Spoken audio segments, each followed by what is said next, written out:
Hello hi नमस्कार, स्वागत है आप सभी का मैग्नेट ब्रेन्स पे। मेरा नाम आशीष कपलेश और आज हम बात करने जा रहे हैं heat and temperature exercise part 1 की। देखिए भाई, एक्सरसाइजेस में तो बेसिकली न्यूमेरिकल टाइप के जो क्वेश्चंस हमारे पास आते हैं तो वो उनको सॉल्व करेंगे हम लोग। ठीक है, इससे पहले वाली वीडियो में ऑब्जेक्टिव 2 कंप्लीट हो चुका है एंड यस, हमने शॉर्ट आंसर्स ऑब्जेक्टिव 1 भी कंप्लीट कर लिए हैं। तो अगर आपने वो वीडियोस नहीं देखे हो तो देख लीजिएगा, आपको हेल्पफुल रहेंगे वो, राइट। चलिए भाई, तो एक्सरसाइजेस सॉल्व करने से पहले बेटर रहेगा कि आप पेन और पेपर लेके तैयार हैं, क्योंकि जब न्यूमेरिकल्स आते हैं तो मेक श्योर आपको ही सॉल्व करने हो। ठीक है, तो चलिए भाई शुरू करते हैं कहानी को। तो पहला सवाल बोलते हैं कि steam point and the ice point of a mercury thermometer are marked as 80 degree and 20 degree. What will be the temperature in centigrades mercury scale when the thermometer reads 32 degree. तो यहां पे आपको टेम्परेचर बताना है in centigrades when the scale reads 32 degree. तो 32 degree पे कितना यहां पे टेम्परेचर होगा सेंटीग्रेड्स में आपको बताना है। यहां पे आपको आइस पॉइंट और स्टीम पॉइंट दे रखा है। ठीक है, steam point basically higher temperature होता है, आइस पॉइंट बेसिकली हमारा 0 डिग्री वाला, जैसे हम नॉर्मली वाटर के जब हम कंसिडर करते हैं ना, तो वाटर के लिए आइस पॉइंट क्या होगा 0 डिग्री सेल्सियस, वाटर के लिए स्टीम पॉइंट क्या होगा 100 डिग्री सेल्सियस। तो वैसे ही मर्क्यूरी के लिए भी जो स्टीम पॉइंट है वो 80 है और जो आइस पॉइंट है वो 20 है। तो यहां पे अगर आपको रीडिंग लेनी है तो it can be written as, कैसे लिखोगे भाई, टेम्परेचर स्टीम पॉइंट वाला, तो इसको मैं टीएस से लिख दूं क्या, टेम्परेचर स्टीम पॉइंट वाला theta S minus temperature ice point वाला डिवाइडेड बाय,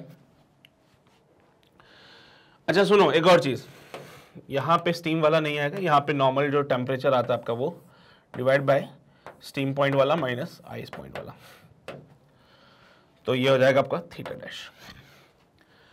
ठीक है, क्लियर है ये बात सभी को। तो इस तरीके से आप इसको डिफाइन कर सकते हो, थीटा डैश की जगह आप 32 डिग्री पुट करना, माइनस का 20 डिग्री डिवाइडेड बाय, यहां पे इसको लिखोगे 80 डिग्री और माइनस का 20 डिग्री। अच्छा, इसको साथ में 100 से भी मल्टीप्लाई करते हैं हम लोग डिग्री सेल्सियस में कन्वर्ट करने के लिए इसको। ठीक है, तो बेसिकली इस पूरे पार्ट को 100 से मल्टीप्लाई करना होता है हम लोगों को and the temperature in degree Celsius can be written as, कितना हो जाएगा ये 12/60 मल्टीप्लाई बाय 100 डिग्री सेल्सियस। 12 5 से 60, 5 से ये 20 टाइम्स कैंसिल आउट हो जाएगा। तो जो टेम्परेचर मिलता है आपको that will be of 20 degree Celsius. Centigrades में हमने बता दिया है, सेंटीग्रेड्स में ये बात हमें जो मिलता है वो मिलता है कितना 20, सेंटीग्रेड्स में कितना मिलेगा अपने को ये 20। ठीक है, तो भाई यहां पे बोला था कि स्टीम पॉइंट और आइस पॉइंट जो मर्क्यूरी थर्मामीटर के है वो मार्क किए हैं 80 degree and 20 degree. Mercury thermometer का यहां पे हमने स्टीम पॉइंट और आइस पॉइंट दे रखा था, बोला है कि टेम्परेचर कितना होगा इन सेंटीग्रेड्स, सेंटीग्रेड्स में टेम्परेचर कितना होगा जब ये मर्क्यूरी थर्मामीटर रीड कर रहा है 32 डिग्री।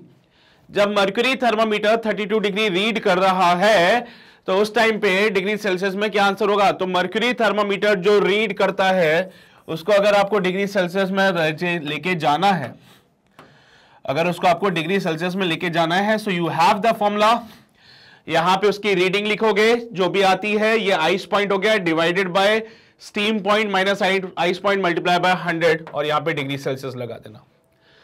तो जस्ट वैल्यूज पुट करनी है आप लोगों को। ये रीडिंग है भाई, ये वाला पार्ट है रीडिंग,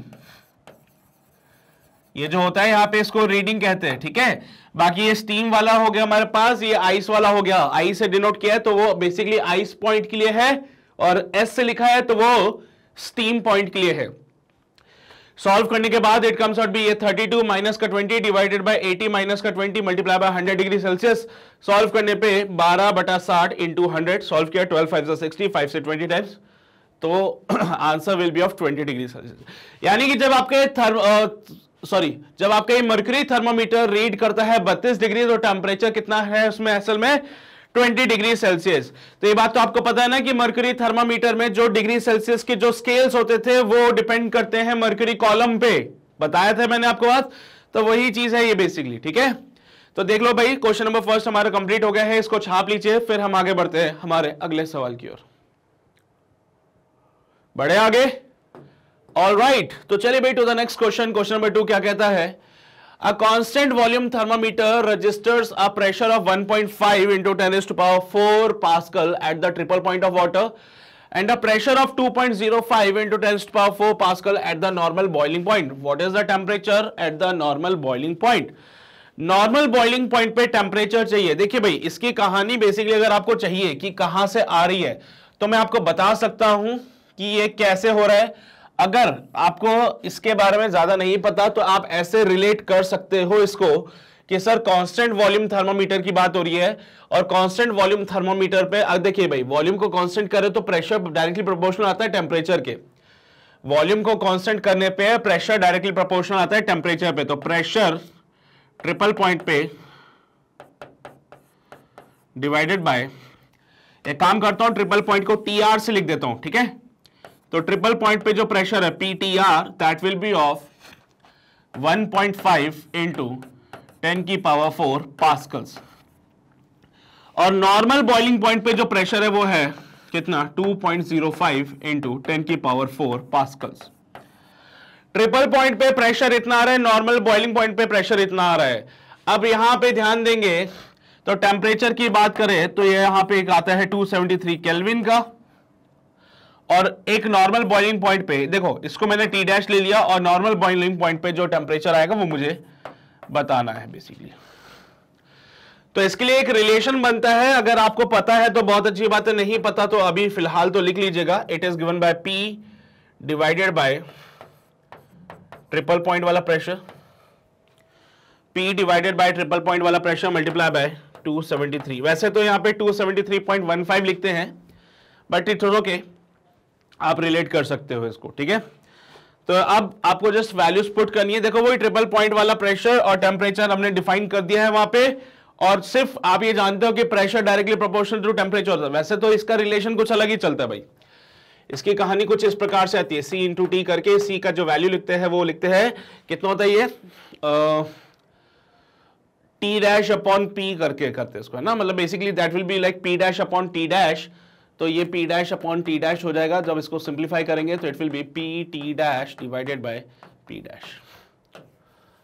ठीक है, तो अगर आप एक बार बुक में देखो तो आपको रिलेशन पता चल जाएगा इसका कि क्या रिलेशन है. अभी मैंने आपके सामने डायरेक्टली रख दिया इस चीज को. So on solving this part, तो यहां से हमें मिलेगा प्रेशर की जगह पे मैं नॉर्मल बॉइलिंग पॉइंट का प्रेशर 2.05 लिख देता हूं 10 की पावर 4 पास्कल्स के साथ. ट्रिपल पॉइंट पे जब प्रेशर की बात करूं तो it can be written as 1.5 into 10 की पावर 4 मल्टीप्लाई बाय 273. देखो भाई, कैलकुलेशन वाली बातें हैं, थोड़ा सा यहां पे करना ही पड़ेगा कैलकुलेशन. तो ठीक है, तो मेन इस क्वेश्चन में जो हमारे लिए है वो है ये फॉर्मूला. तो आपको इसी फॉर्मूले पे फोकस करना है मोस्ट ऑफ द टाइम कि ठीक है यार, ये फॉर्मूला अपने काम आएगा. ठीक है, चलिए भाई, तो कैलकुलेशन कर लेते हैं फटाफट से. कैलकुलेशन कर लेते हैं फटाफट से. तो कैलकुलेशन करा तो टी का जो वैल्यू आ रहा है that will B 2.05 divided by 1.5 multiply by 273. देखिए भाई, एक पॉइंट हटाएंगे तो यहां पे एक जीरो लगाएंगे, एक डेसिमल यहां से हटा के नीचे 2 जीरो लगाने हैं, जीरो से जीरो खत्म हो जाएगा. 5 से काटे तो 5 3 तो 15 होते हैं, 5 से 5 4 जा 20, 5 1 जा 5 होते हैं. ठीक है, फिर बनेगी कुछ बात, 3 1 जा 3 नहीं बनेगी सर. सो यहां पे 273 को 41 से मल्टीप्लाई करने के बाद इट विल बी और कितना बनेगा, 4 3 जा 12 हो जाते हैं, 7 20 29 हो जाता है, और यहां पे 10 आ जाता है. 11193. सो यहां पे ये आएगा 11193 डिवाइडेड बाय 30. ठीक है, तो 273 को 41 से मल्टीप्लाई किया, will get the result of 11193 divided by 3, और ये एक जीरो और आ गया. चलिए भाई, 11193 को मैं 3 से डिवाइड कर देता हूं. तो 11193 को मैंने 3 से डिवाइड किया.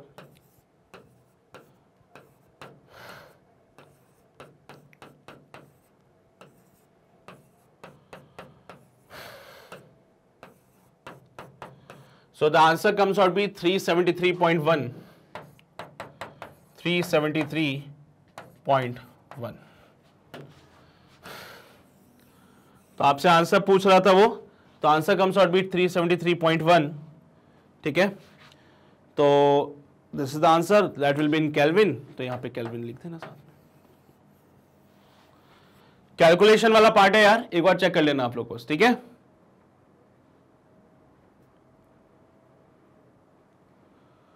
डन, बढ़े आगे, चलिए जी। तो हमारा क्वेश्चन नंबर 2 समाप्त हुआ। अब आगे बढ़ते हैं क्वेश्चन नंबर 3 की ओर और बोलते हैं गैस थर्मोमीटर का यूज किया जा रहा है भाई यहाँ पे।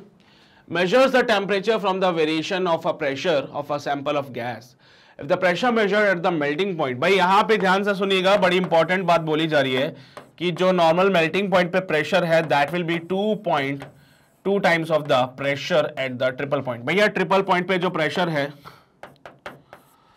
ट्रिपल पॉइंट पे जो प्रेशर है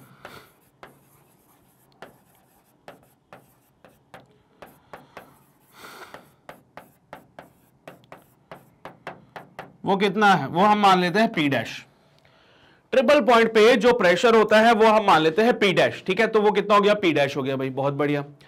सो बोला गया है कि मेल्टिंग पॉइंट पे जो प्रेशर आएगा वो 2.2 टाइम्स है pressure at the triple point. Melting point पे जो प्रेशर आएगा वो है 2.2 times of the pressure at the triple point, ठीक है, बहुत बढ़िया। चलिए भाई, ये वाली कहानी क्लियर हो गई सभी को। फाइंड द मेल्टिंग पॉइंट, आपको मेल्टिंग पॉइंट बताना है तो वही कहानी फिर से आपको चिपकानी पड़ेगी इस लोग पे कि टेम्परेचर बताना है, that will B P upon P dash multiply by 273। देखिए भाई, जो काम अभी हमने पहले किया था सेम काम फिर से हो रहा है यहाँ पे। अगर हमने इसको सिंप्लीफाई किया तो P की जगह पे 2.2 times of the P dash divided by P dash multiply by 273। So basically अगर आप 273 को मल्टीप्लाई करते हो, बेसिकली अगर आप 273 को मल्टीप्लाई करते हो 22 से तो 3 2 6, 7 2 14, 2 4 1 5 होते हैं, 6 4 5 यहां पे हो जाता है, दैट विल बी 6006। और क्योंकि एक पॉइंट था तो 2.2 होने की वजह say that will B 600.6। Answer kelvin में रहेगा। बाकी आप चाहें तो इसको फर्दर सिंप्लीफाई कर सकते हैं इसका राउंड ऑफ करके। सो इसको सॉल्व करने पे you will get the answer to be 600 kelvin. Approximation में 600 केल्विन आप कह सकते हो, इसमें अप्रोक्सीमेशन में आप इसको 600 केल्विन कह सकते हैं। क्लियर है ये बात सभी को? तो ये हमारा क्वेश्चन नंबर 3 समाप्त हुआ। चलिए भाई, बढ़े आगे to the next question. Alright, तो अगला सवाल क्वेश्चन नंबर 4 कहता है the pressure measured by a constant volume gas. फिर से वही बात आ गई भाई, कांस्टेंट वॉल्यूम गैस थर्मोमीटर है जो कि प्रेशर मेजर कर रहा है 40 किलो पास्कल्स का।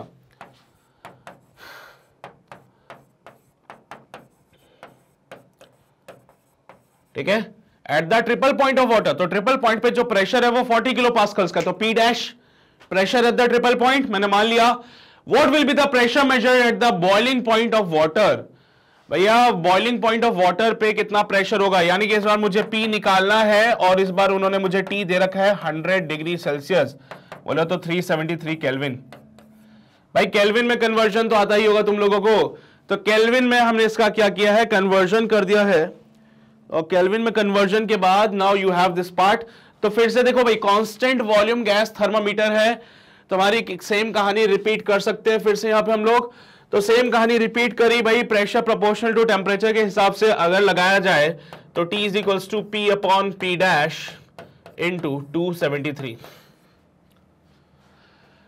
टेम्परेचर की जगह आप लोग लिखने वाले इस बार 373 इज इक्वल्स टू P की जगह हमें तो फाइंड करना ही है, डिवाइडेड बाय 40 किलो मतलब 10 की पावर 3 पास्कल मल्टीप्लाई बाय 273।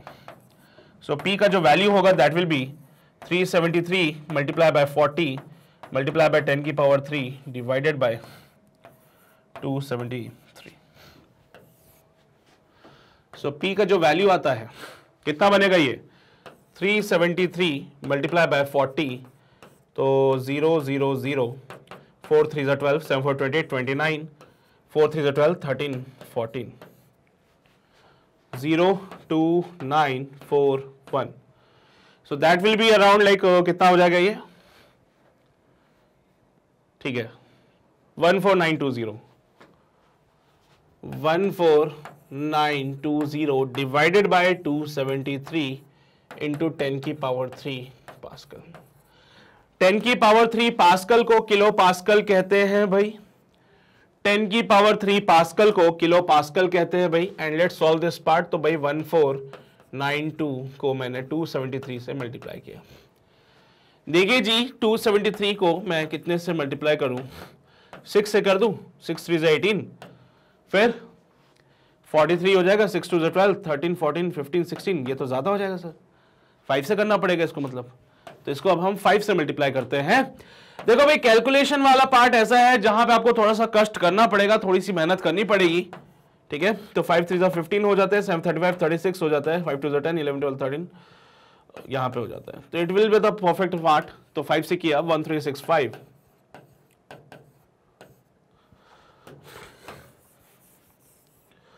ठीक है। तो भाई देखिए यहाँ पे 7 बन जाएगा और यहाँ पे 8 में 6 2 चले जाएंगे, यहाँ पे 1 बन जाएगा, एक डॉट लगाना पड़ेगा, 0 आ जाए ताकि। फिर 273 को मैं 4 से मल्टीप्लाई कर देता हूं। 4 से मल्टीप्लाई करने पे हमें मिलता है 4 3 12, 7 4 20, 29, 4 2 8 9 10। तो 4 से क्या, देखो भाई 5 से करने पे बात बिगड़ जाएगी, 5 से करने पे बात बिगड़ जाती है, इसलिए 4 से किया, इट विल बी 1092। तो 10 में से 2 जाएंगे 8, फिर यहाँ पे जो 6 16 9 7 16, ये 178, 0 आ जाएगा फिर से, ठीक है। तो आई थिंक 5.4 इज इनफ। तो सॉल्व करने पे आंसर बनता है 5.4 किलो पास्कल। क्या आंसर बनेगा इसका, 5.4 किलो पास्कल्स। तो this is the answer which we have. So question number 4 समाप्त हुआ भाई इसी के साथ। उम्मीद करता हूं आपको बात समझ आ रही होगी, बाकी छाप लो जल्दी से, फिर आगे बढ़ते हैं। बढ़े आगे, चलो सवाल क्या कह रहा है अगला। The pressure of the gas in a constant volume gas thermometer is 70 kilo pascal at the ice point, find the pressure at the steam point. Pressure of the gas constant volume gas thermometer में जो है वो 70 kilo Pascal's का है और ice point पे। तो pressure बताना है स्टीम पॉइंट पे कितना होगा।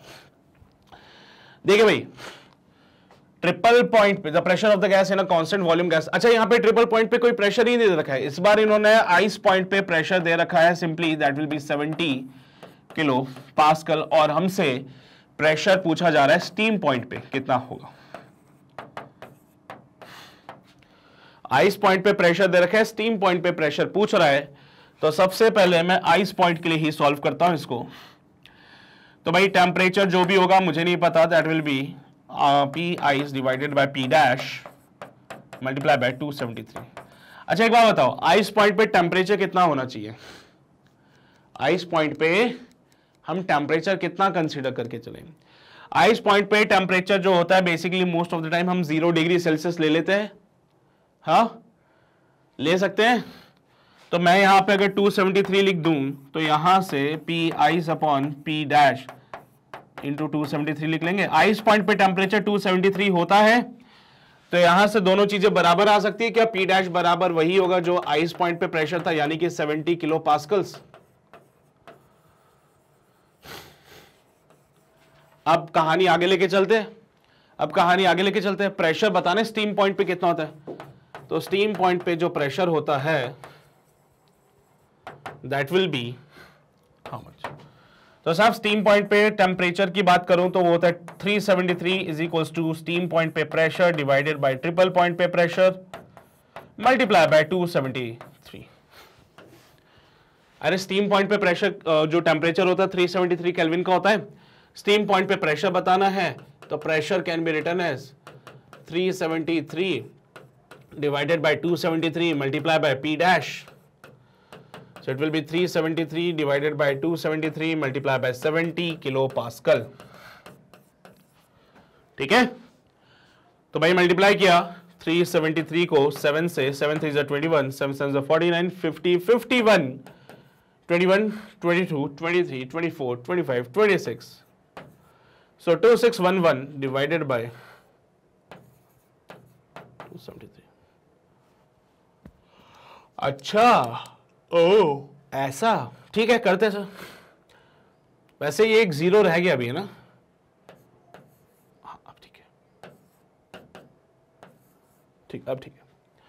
चलिए भाई काटा पीटा शुरू करते हैं। 273 को मैं कितने से मल्टीप्लाई करूं, 9 से कर लूं क्या कि 8 से करूं, 8 से कर लेते हैं।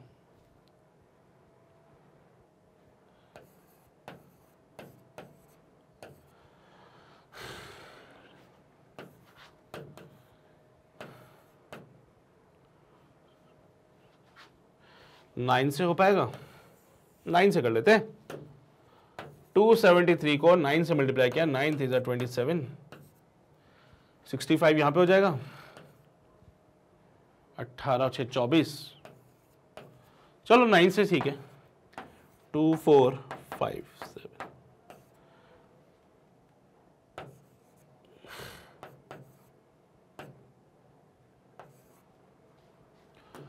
अब आगे फर्दर मल्टीप्लाई करते हैं इसको, 273 को कितने से करें?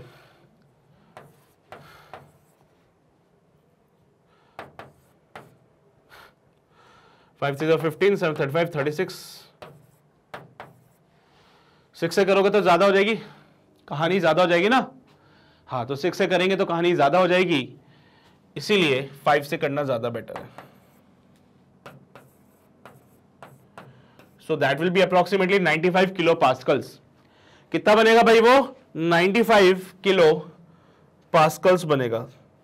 ठीक है, तो अप्रोक्सीमेशन में आप लेके चल सकते हो कहानी को चाहो तो। बाकी ये सॉल्व करने पे कितना बनेगा? 10 में से 5 जाएंगे, 5 हो जाएंगे, और इधर 3 हो गए, 6 7, 2 डॉट लगा 0। ठीक है, 9 से फिर से करना पड़ेगा। सो 95.9 आंसर विल बी 95.9, यानी कि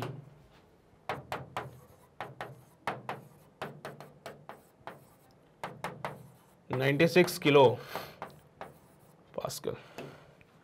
कितना हो जाएगा ये? 96 किलो पास्कल। तो भैया आइस पॉइंट पे प्रेशर उसने बोला था 70 किलो पास्कल होगा। आइस पॉइंट पे उसने प्रेशर बोला था 70 किलो पास्कल होगा। उसने स्टीम पॉइंट पे प्रेशर पूछा था, हमने स्टीम पॉइंट पे प्रेशर भी बता दिया 96 किलो पास्कल। तो आप देख सकते हो कि टेम्परेचर तो बढ़ता ही है, लेकिन साथ ही साथ प्रेशर भी बढ़ रहा है, यानी कि डायरेक्टली प्रोपोर्शनल का रिलेशन चल रहा है, जो कि हम बार बार लगाए जा रहे हैं। तुम्हें तो पता ही है, इसमें कुछ भी नया नहीं है, कोई रॉकेट साइंस नहीं है भैया। छापने वाली बातें हैं तो जल्दी से छाप लीजिए, फिर हम आगे बढ़ते हैं हमारे अगले सवाल की ओर। हो गया, बढ़े आगे, चलो फिर क्वेश्चन नंबर 6 पे आते हैं भाई। The pressure of the gas in a constant volume gas thermometer. देखिए भाई, कहानी थोड़ी सी बदलने वाली है। The pressure of a gas in a constant volume gas thermometer are 80 centimetre, 90 centimetre and 100 centimetre of mercury at ice point, steam point and in a heated wax bath. Find the temperature of the wax bath. तो भैया ऐसे case में अगर आपको temperature बताना होता है, temperature बताना है हमें वैक्स बाथ का, तो it is the pressure of the wax bath minus ice point पे pressure divided by steam point का प्रेशर माइनस आइस पॉइंट का प्रेशर। भाई ये वाला फॉर्मूला लगाना पड़ेगा और डिग्री में 100 से मल्टीप्लाई करना। जैसा काम आपने वहां पे किया था ना, जैसे मैंने सबसे पहले सवाल में आपको बताया था, टेम्परेचर के साथ रिलेट किया था हमने इसमें, है ना, कि भाई मर्क्यूरी गैस जो थर्मोमीटर था वो बेसिकली रीडिंग दे रहा था 80 डिग्री, स्टीम पॉइंट की, आइस पॉइंट की 20 डिग्री दे रहा था। तो बोला था 32 डिग्री पे कितना डिग्री सेल्सियस होगा, तो टेम्परेचर की जगह पे मैंने क्या किया, प्रेशर लगा दिया। डायरेक्टली प्रोपोर्शनल होता है क्योंकि भैया, तो डायरेक्टली प्रोपोर्शनल होने की वजह से जहां टेम्परेचर था वहां प्रेशर लगा दिया। तो आप टेम्परेचर बता सकते हो। प्रेशर कितना है भैया वैक्स बाथ पे? 100 सेंटीमीटर है सर। आइस पे कितना है? 80 है सर, डिवाइडेड बाय स्टीम पे कितना है? 90 है सर, और आइस पे कितना है? 80 है, मल्टीप्लाई बाय 100 डिग्री सेल्सियस। अरे सेम बात हमने पहले सवाल के लिए भी करी थी, और तब भी हमने ये बोला था कि सर वो डिग्री में दे रखे थे, टेम्परेचर दे रखा था स्टीम पॉइंट का 80 डिग्री, आइस पॉइंट का 20 डिग्री, तो बोला 32 डिग्री पे कितना डिग्री सेंटीग्रेड। तो ये वाला फॉर्मूला लगाया था। यहां पे याद होगा, रीडिंग माइनस का ice point upon steam point minus height point. Temperature की जगह प्रेशर कर दिया क्योंकि कांस्टेंट वॉल्यूम की बातें चल रही है। कांस्टेंट वॉल्यूम के तहत प्रेशर प्रोपोर्शनल टू टेम्परेचर होता है। कहानी में आप ये बोल सकते हो, कांस्टेंट वॉल्यूम पे प्रेशर प्रोपोर्शनल टू टेम्परेचर होता है, कहानी में बात बोल सकते हो। तो 100 माइनस 80 करने पे it will be 20 divided by 10 multiply by 100। तो यहां से सॉल्व करने पे you will get the temperature to be 200 degree centigrade. Solve करने पे जो टेम्परेचर मिलेगा that will be of 200 degree centigrade. और ये हमारा क्वेश्चन यहां पे 6 समाप्त होता है। बहुत टफ था? नहीं था, वही सब बातें हैं जो आपको पता है पहले से। तो छाप लो जल्दी से इसको, फिर हम आगे बढ़ते हैं। नोट किया सबने? पक्का? ऑलराइट, चलिए भाई आगे बढ़ते हैं। क्वेश्चन नंबर 6 के बाद question number 7। In a calendar's compensated constant pressure air thermometer, the volume of the bulb is 1800 centimeter cube, या क्यूबिक सेंटीमीटर बोल देना इसको, कोई दिक्कत वाली बात नहीं है। When the bulb is kept immersed in a vessel, so 200 centimeter cube of mercury has to be poured out. So calculate the temperature of the vessel. तो आपको क्या करना है इस केस में? वेसल का टेम्परेचर क्या है ये बताना है। तो इसके लिए आपको थोड़ा बहुत knowledge calendars compensated constant pressure air thermometer का होना चाहिए। अगर नॉलेज है तो एक बार ट्राई करो, फिर मैं बताता हूं कैसे सॉल्व करें। ट्राई करो सभी लोग, देखो क्या आंसर आता है। देखो भाई वैसे तो इसका पूरे एक्सपेरिमेंटल पार्ट है, बट यार अभी देखो एक्सपेरिमेंटल पार्ट पे ना जाते हो, मैं डायरेक्टली आपको फॉर्मूला बेसिस पे चीजों को बताता हूं। तो कैलेंडर्स में compensated constant pressure air thermometer एक पूरा सेटअप है। अगर आप लोग चाहें तो या तो आप बुक से पढ़ लो उसको, है ना, मतलब आपको साफ बोलता हूँ कि आप बुक से उसको देख सकते हो, बट स्टिल अगर लगती है डिमांड तो प्लीज उसको कमेंट सेक्शन में मेंशन कीजिए, सो दैट क्या होगा कि मैं अलग से एक्सपेरिमेंटल्स के लिए, जैसे ये जो सारे एक्सपेरिमेंट्स ही तो है बेसिकली, एक बड़ा सा अपैरेटस है, पूरा उसका समझाना है कैसे काम कर रहा है, क्या क्या चीजें, तो उसके लिए मैं एक सेपरेट वीडियो बना दूंगा, जिससे कि आपको क्या है कोई भी पर्टिकुलर वीडियो में घुस घुस के उसको ढूंढना ना पड़े, है ना। तो मैं एक सेपरेटली ही एक वीडियो बना दूंगा जिसमें कि आपको इसके बारे में समझा दिया, सेपरेटली एक वीडियो बना दिया जिसमें कोई और कॉन्सेप्ट समझा दिया। तो आई थिंक ये चीज आपके लिए ज्यादा बेनिफिशियल रहेगी, ठीक है। तो ये आप बता दीजिए कि आपको कैसा काम अच्छा लगता है। अभी फिलहाल इसको हम फॉर्मूले के बेसिस पे लेके चलते हैं। हमें तो टेम्परेचर ऑफ द वेसल बताना है। So temperature of the vessel बताने के लिए we simply write like it should be V upon V minus का V dash dot T dash, ठीक है। अब ये T डैश क्या है? ये बेसिकली आइस पॉइंट पे जो टेम्परेचर होता है उसको हम कंसीडर करते हैं, ठीक है। सो टी डैश की जगह अगर आप इसको आइस लिखोगे तो भी चलेगा, आइस का जो टेम्परेचर, आइस पॉइंट पे जो टेम्परेचर होता है, ठीक है। तो यहां पे V represents the volume of the bulb, V represents the volume of the bulb जो कि है 1800 डिवाइडेड बाय 1800 माइनस का V dash represents the volume of the mercury, V dash represents the volume of the mercury जो कि यहां पे 200 है, multiply by ice point पे टेम्परेचर होता है 273 केल्विन का, आइस पॉइंट पे टेम्परेचर होता है 273 केल्विन का। तो जब हमने इसको सिंप्लीफाई किया तो यहां पे T का भी रिटर्न है 1800 डिवाइडेड बाय 1600 मल्टीप्लाई बाय 273, 2 0 से ये 2 0 खत्म हो जाएंगे, 2 9 18, 2 8 16, और T का जो वैल्यू आएगा it can be written as 273 multiply by 9,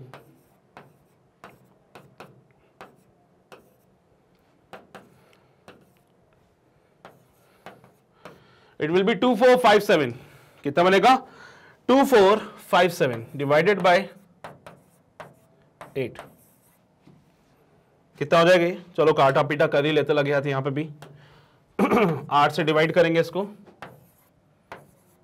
24 हो जाएगा, ये खत्म कहानी। 5 उतरेगा, लेकिन ये सर एक काफी नहीं है, एक 0 और लगाना पड़ेगा यहां फिर, ठीक है। 8 7 वैसे तो मुझे पता है कि वो नहीं कटता है, 1 रह जाएगा, बट तो राउंड ऑफ कर लिया भाई, राउंड ऑफ कर लोगे तो बात बन जाएगी, और राउंड ऑफ करने के बाद टी का जो अप्रोक्सीमेटली आंसर आएगा that will B 307 kelvin. Round of करने के बाद टी का जो अप्रोक्सीमेट वैल्यू आएगा that will be of 307 kelvin, और ये हमारा क्वेश्चन नंबर 7 समाप्त हो गया इसमें। बस हाँ देखो फॉर्मूला ही है इतू सा जो कि आपको समझना है बेसिकली, तो आप बस इसी फॉर्मूले पे फोकस कर ले तो ज्यादा बेटर है। बाकी ठीक है, इनके लिए अगर आप चाहें तो आपकी डिमांड आप पेश कर सकते हैं, कमेंट सेक्शन में लिख दीजिएगा, सो दैट उसके हिसाब से, है ना, उसी के हिसाब से मैं इनके लिए सेपरेट वीडियोस भी बनाऊं, मुझे कोई दिक्कत नहीं है यार उसमें, ठीक है। चलिए अभी मैं समझाने बैठूंगा ना तो ये मान के चलो कि पूरा आधे घंटा उसमें मैं खराब कर सकता हूँ तुम्हारा, वो पूरा समझाऊंगा कि यार ऐसे होता है, फिर ऐसे होता है, ये उसमें ऐसा करेंगे, एक तरफ स्टीम बाथ रखेंगे, एक तरफ जिसका टेम्परेचर लगाना होता है, फाइंड आउट करना होता है, वो वाला बाथ एक साइड रखेंगे, फिर एक तरफ मर्क्यूरी की ट्यूब होती है उसको आइस बाथ में रखते हैं, वो कैपिलरीज का कनेक्शन होता है, इसमें अलग वॉल्यूम, इसमें अलग वॉल्यूम, पता नहीं अभी नहीं है सही से उसको बताने का, ठीक है। अभी बस फॉर्मूले पे फोकस करते हैं, अपनी एक्सरसाइजेस चल रही है बढ़िया, शांति से चलने दो उसको। तो चलिए भाई आगे बढ़ते हैं। क्वेश्चन नंबर 7 के बाद अब क्वेश्चन नंबर 8 पे आते हैं। प्लैटिनम रेजिस्टेंस थर्मोमीटर, भाई यहाँ पे बात हो रही है प्लैटिनम रेजिस्टेंस थर्मोमीटर की, जो कि रीड करता है 0 degree when it's resistance is 80 ohm और रीड करता है 100 degree when the resistance is 90 ohm. So find the temperature at the platinum scale at which the resistance is 86। यानी कि जब टेम्परेचर 80 डिग्री जब रेजिस्टेंस 80 ओम का है तो टेम्परेचर जो रीड कर रहा है वो है 0 डिग्री का, और जब रेजिस्टेंस 90 ओम का हो रहा है तो टेम्परेचर रीड किया जा रहा है 100 डिग्री का। तो what will be the temperature when the scale reads the resistance of 86 ओम। तो जब 86 ओम का रेजिस्टेंस रीड किया जाता है तो what should be the temperature at that point, है ना।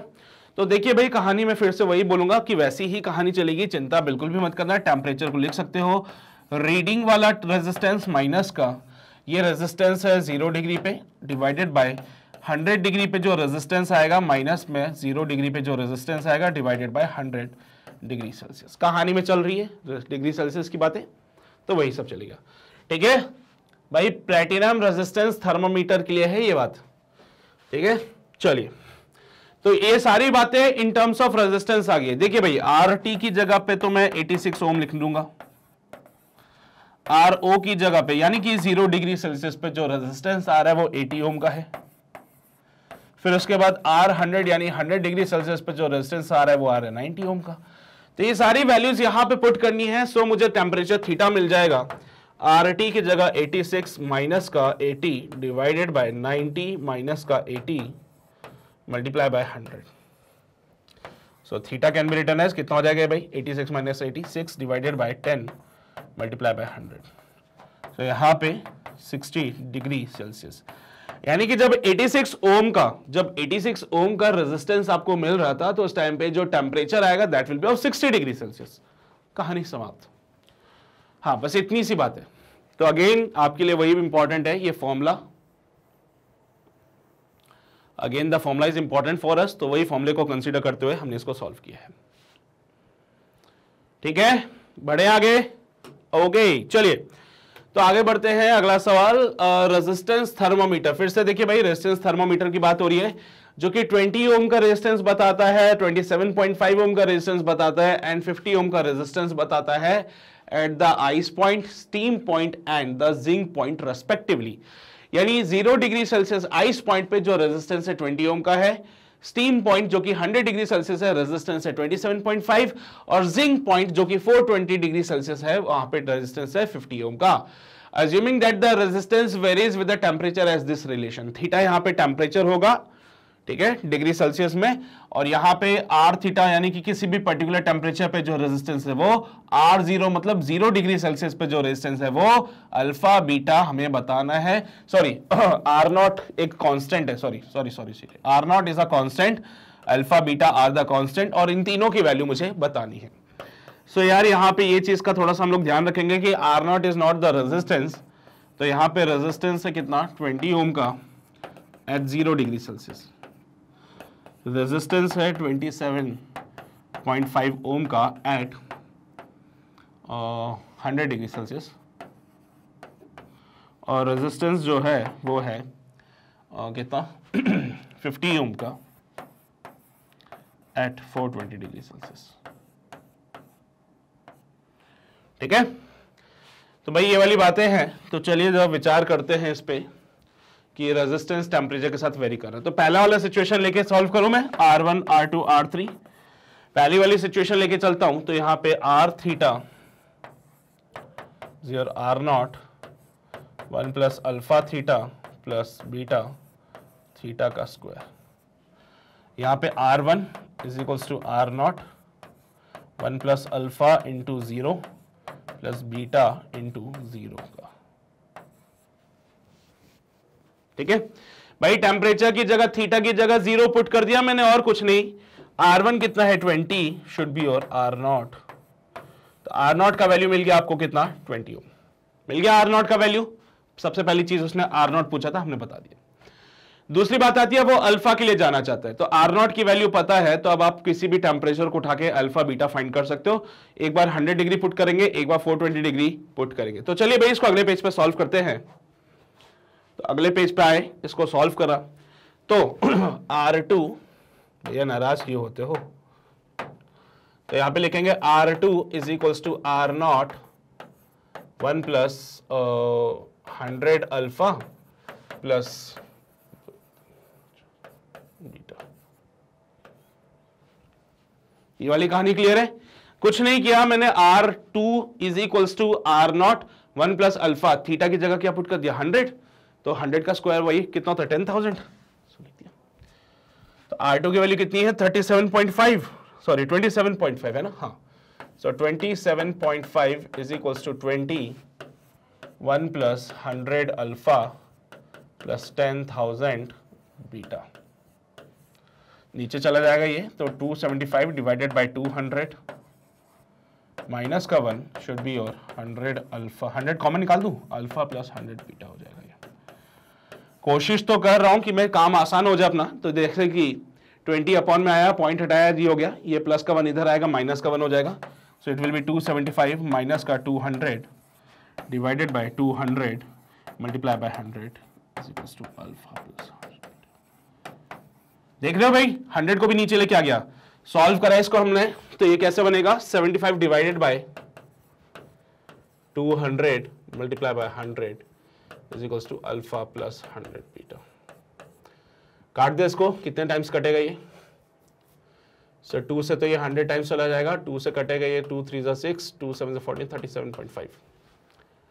तो alpha plus 100 beta 37.5 multiply by 10 की पावर माइनस का 4 हो जाएगा। ये आपकी फर्स्ट इक्वेशन बन जाएगी, ये आपकी फर्स्ट इक्वेशन बन गई। अब आप R3 पुट करो, जहां पे थीटा जो है वो होगा 420 डिग्री सेल्सियस का। अब आप R3 पुट करो जहां पे थीटा है 420 डिग्री सेल्सियस का। ये अगेन हमारे लिए थोड़ा सा कॉम्प्लिकेटेड टास्क है, तो अगले पेज पे कर लेते हैं इसको। R3 is equals to R0 1 plus 420 into alpha plus 420 का स्क्वायर इंटू बीटा। ठीक है, R3 कितना 50 is equals to 20 1 plus 420 alpha plus 420 का स्क्वायर इंटू बीटा। अच्छा जी, जरा ये देखो, ये हो गया 2.5 is equals to 1 plus 420 alpha plus 420 का स्क्वायर इंटू बीटा। ये हो जाएगा 1.5 इज इक्वल्स टू 420, कॉमन निकाल दिया, अल्फा प्लस 420 बीटा हो जाएगा यहाँ पे। तो अल्फा प्लस 420 बीटा बराबर हो जाएगा 1.5 डिवाइड बाय 420 के। पॉइंट हटाएंगे, एक जीरो और लगा देंगे। ठीक है, क्लियर है कि बात सभी को? चलिए, अब इसको काटा पीटा करना है तो कर सकते हैं। 15 डिवाइडेड बाय 42 चाहो तो कर लो। यहाँ पे ये 15 है, ये 42 है, डॉट लगाया, जीरो लगाया। 42 को मैं 3 से कर दूं तो शायद बात बन जाएगी, है ना? हाँ, सो दैट विल बी 126। 10 में से 6 जाएंगे 4, और 4 में से 2 जाएंगे 2, डॉट लगा हुआ है, जीरो आ जाएगा। तो 42 मल्टीप्लाई बाय 5 से कर देते हैं, तो दैट विल बी 0.35।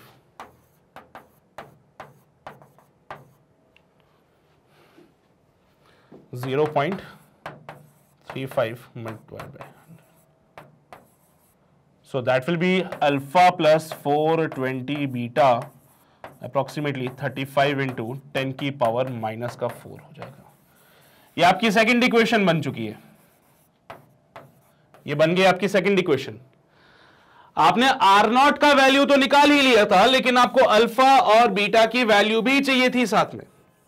आपने R0 का वैल्यू तो निकाला ही था, लेकिन साथ ही साथ आपको अल्फा और बीटा की वैल्यू भी चाहिए थी। So now from equation 1 and 2, from equation 1 and 2, तो इक्वेशन 1 और 2 के तहत अगर हम बात करें तो अल्फा प्लस 100 बीटा जो है वो किसके बराबर आ रहा है? वो आ रहा है 37.5। 37.5 को 38 लिख सकते हैं, एंड यहां पे अल्फा प्लस 420 बीटा बराबर आ रहा है 35 इंटू 10 की पावर माइनस का 4।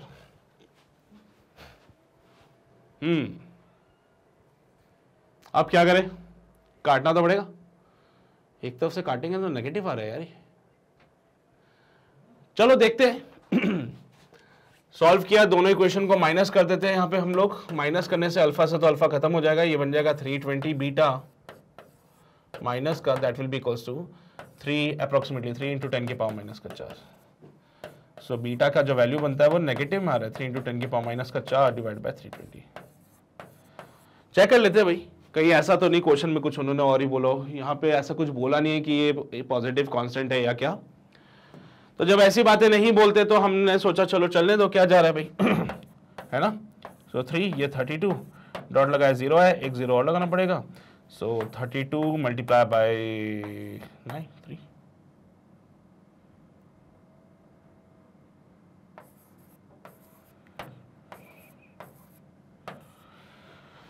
so that will be approximately 0.09। so beta की जो वैल्यू बनेगी that will be 0.09 to 10 के पावर माइनस का 5।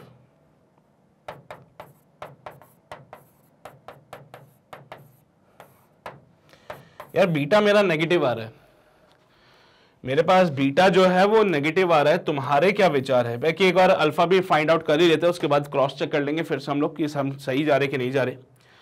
तो बीटा आ चुका है, बीटा को हम किसी भी एक इक्वेशन में पुट करें जिससे कि मुझे अल्फा मिल जाए। तो मैं जानता हूं ये बात कि alpha plus 100 beta should be your 37.5 into 10 के पावर माइनस का 4। So alpha plus 100 into 0.9 into 10 की पावर माइनस का 6। चलिए भाई फर्दर सॉल्व करते हैं इसको। ये हो जाएगा अल्फा प्लस का 0.9 इंटू 10 की पावर माइनस का 4 इक्वल टू 37.5 इंटू की पावर माइनस का 4। 37.5 माइनस का 0.9 इंटू 10 की पावर माइनस का 4।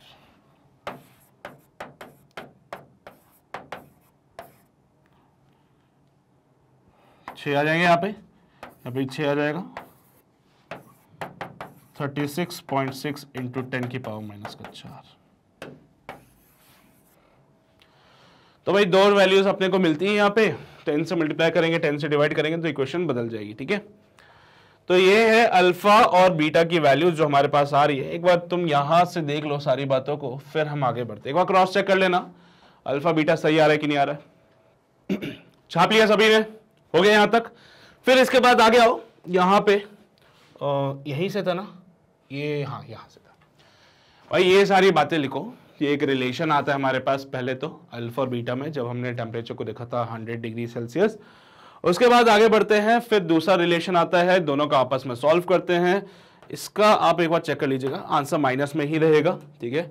बाकी देखो भाई वैल्यूएशंस में थोड़ा बहुत गड़बड़ी इसीलिए हो गई होगी क्योंकि हमने जब सॉल्व किया था इसको तो हो सकता है कैलकुलेशन में एक शब्द ऊपर नीचे हो गया हो। आप चेक कर लीजिएगा इसको एक बार, ठीक है। एक बार आप चेक कर लीजिएगा तो हमारे आंसर्स मिल जाएंगे इस फॉर्मेट में। चलिए भाई छाप लिए भी सभी ने, फिर आगे आ जाओ फटाफट से यहाँ पे। फिर हमने बस कुछ नहीं किया, बीटा की वैल्यू उठा के किसी एक इक्वेशन पुट कर दी, जिसको कि इसको राउंड ऑफ करके मैं 37 लिख देता हूँ 10 की पावर माइनस का 4। 10 से मल्टीप्लाई किया, 10 से डिवाइड किया 3.7 10 की पावर माइनस का 3।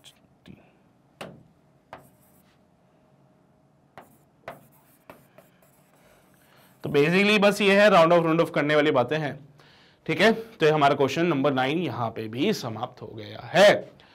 तो उम्मीद करता हूं सारी बातें आपको बढ़िया तरीके से समझ आ गई होगी। तो फिर हम आगे बढ़ते हैं हमारे अगले सवाल यानी कि क्वेश्चन नंबर 10 की ओर।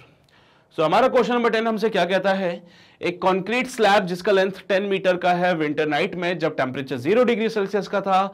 Now find the length of the slab on the summer day when the temperature is 35 degree Celsius, given that the coefficient of linear expansion of the concrete is 1 × 10⁻⁵। देखो भाई साहब, होता यूं है कि इनिशियल लेंथ उन्होंने दे रखी है आपको विच इज ऑफ 10 मीटर। ये कब होता था, जब टेम्परेचर आपके पास था 0 डिग्री सेल्सियस का। तो इनिशियल लेंथ मिलती है जब इनिशियल टेम्परेचर होता है। जब फाइनल टेम्परेचर आता है 100 डिग्री सेल्सियस का, तो फाइनल लेंथ कितनी हो जाती है ये आपसे पूछ रहा है। तो कैसे इसको सॉल्व करोगे, सारी बातें आपको दे रखी है। आपने पढ़ा है थर्मल एक्सपेंशन में फाइनल लेंथ होता है initial length 1 + alpha delta theta. देखिए भाई डेल्टा थीटा होता है चेंज इन टेम्परेचर। अब चेंज इन टेम्परेचर में डिग्री सेल्सियस में लिखो या केल्विन में लिखो, इससे कोई फर्क नहीं पड़ता है।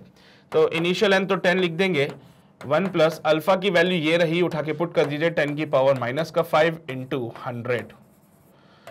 पर सर ये तो डिग्री सेल्सियस में ना, अरे चेंज इन टेम्परेचर को डिग्री सेल्सियस में लिखो या केल्विन में लिखो, एक ही बात है। तो जब टेम्परेचर डिफरेंस आता है ना, तो केल्विन डिग्री एक ही होता है तब। तो it can be written as 10, 1 plus कितना हो जाएगा ये 10 की पावर माइनस का 3, 10 प्लस 10 की पावर माइनस का 2, 10 प्लस 0.001, सॉरी ज्यादा हो गया ना, सही है ना भाई। 10 को अंदर मल्टीप्लाई कर दिया, देखो 10 की पावर माइनस 3 हो रहा था, 10 को और लेके गए तो ये हो गया, इट विल बी 10.01। तो फाइनल लेंथ यहां पे जो हमें मिलती है that will be of 10.01 metre. लो भाई, आप सोच रहे होंगे कि सर ये तो बहुत छोटा सा एक्सपेंशन हुआ ना, मतलब इनिशियल लेंथ ऑलरेडी 10 मीटर है, फाइनल लेंथ हुई 10.01। तो मैं यही कह रहा हूं एक्सपेंशन बहुत ज्यादा नहीं होता है, ऐसा थोड़ी होता है कि फटके हाथ में हो जाएगा सब कुछ, है ना। ऐसा कभी नहीं होगा कि भाई पता चले कि सर मेटल इतना ज्यादा एक्सपैंड हो गया कि जो हमने ब्रिज वगैरह बनाए थे सब टूट टाट गए, इतना एक्सपेंशन नहीं होगा बेटा। थोड़ा बहुत एक्सपेंशन होता है जब यहां पे आप देख रहे हो कि ओ अच्छा मैंने 100 डिग्री पे ले लिया क्या, अरे यार ओके चलो ठीक है। तो मतलब चलो मैंने एक गलती कर दी, मुझे माफ करना। वो 100 डिग्री सेल्सियस पे इतना एक्सपेंशन हो रहा है, बट ये तो 35 पे ही मांग रहे थे, तो कोई बात नहीं, मैं इसको 35 ही लिखूंगा, गुस्सा नहीं। मैं एक बार अभी सॉल्व कर देता हूं फिर से। हाँ, so that will be 10 की पावर माइनस का 5 मल्टीप्लाई बाय 35। अब डिग्री सेल्सियस में लिखो या केल्विन में लिखो, बात एक ही है। सो 10 प्लस 35 इंटू 10 की पावर माइनस का 4, 10 plus 0.0035, 10.0035। This is your final length भाई। ये बनती है आपकी फाइनल लेंथ, जो कि हमारे पास 35 डिग्री सेल्सियस पे आ रही थी। 0 डिग्री सेल्सियस पे लेंथ है 10 मीटर का, 35 डिग्री सेल्सियस पे लेंथ आता है 10.0035 मीटर का। तो ये जो एक्सपेंशन है इतना कम होता है कि हमें तो नॉर्मल दिखता भी नहीं है, पता भी चलता, अनटिल अनलेस हम उसको ऑब्जर्वेशन में ना रख लें। ठीक है, क्लियर है ये बात सभी को? पक्का? चलिए, तो भाई ये हमारा क्वेश्चन नंबर 10 यहां पे समाप्त हुआ। तो चलिए आगे बढ़ते हैं और समाप्त करते हैं हमारे आज के छोटे से प्यारे से सेशन का। और इसी के साथ मैं उम्मीद ये कर रहा हूं कि जो सवाल मैं आपको करा रहा हूं ये आपको समझ आ रहे होंगे, लेकिन कुछ एक चीजें ऐसी होती है जो कॉम्प्लिकेटेड हो जाती है, जो आपको लगता है कि नहीं सर बहुत डिटेल्ड नॉलेज उसके लिए चाहिए था। वो नॉलेज अगर आपको चाहिए तो प्लीज उसको कमेंट सेक्शन में लिखिएगा। जैसे वो थर्मोमीटर की बात आई थी, कैलेंडर्स थर्मोमीटर के बारे में अगर आप जानना चाहते हो तो प्लीज उसको कमेंट सेक्शन में लिखिए, सो दैट मुझे पता चल सके कितने लोगों की डिमांड आ रही है उस पर। फिर मैं उसके लिए एक वीडियो बना दूंगा and that will be definitely helpful for you. ठीक है, तो प्लीज उसको मेंशन कीजिएगा। ओके, ये जरूरी है आप लोगों के लिए। इसके अलावा भाई अगर वीडियो को दोबारा देखना चाहते हो तो बेटर है आप हमारे ऑफिशियल वेबसाइट यानी कि www.magnetbrains.com पे जाइए और वहां पे जाके आपको ये सारे वीडियोस मिल जाएंगे जो कि हमने प्रॉपर्ली चैप्टर वाइज अरेंज करके रखे हैं। And even the point is कि आपको अपना टाइम वेस्ट नहीं करना पड़ेगा वीडियो ढूंढने में, आपको ऑलरेडी सारी चीजें परोसी हुई मिलेगी वेबसाइट पे। तो एक बार वेबसाइट पे आके तो देखिए, फायदा ही फायदा है। इसके अलावा अपने दोस्तों को तक ये वीडियोस पहुंचा दीजिएगा, उनको बोल दीजिए कि भाई अगर किसी भी कॉम्पिटिटिव एग्जाम की तैयारी कर रहे हैं जहां पे फिजिक्स आता है तो भाई उसके परफेक्ट सॉल्यूशंस आपको फिजिक्स के लिए तो मैं बोलूंगा magnet brains is the perfect platform जहां पे आप ज्वाइन कर सकते हो। ठीक है, और आगे के जो सवाल होंगे उनको हम अपने अगले सेशन में करेंगे। तब तक अपना ध्यान रखिए, पढ़ाई करते रहिए। All the very best.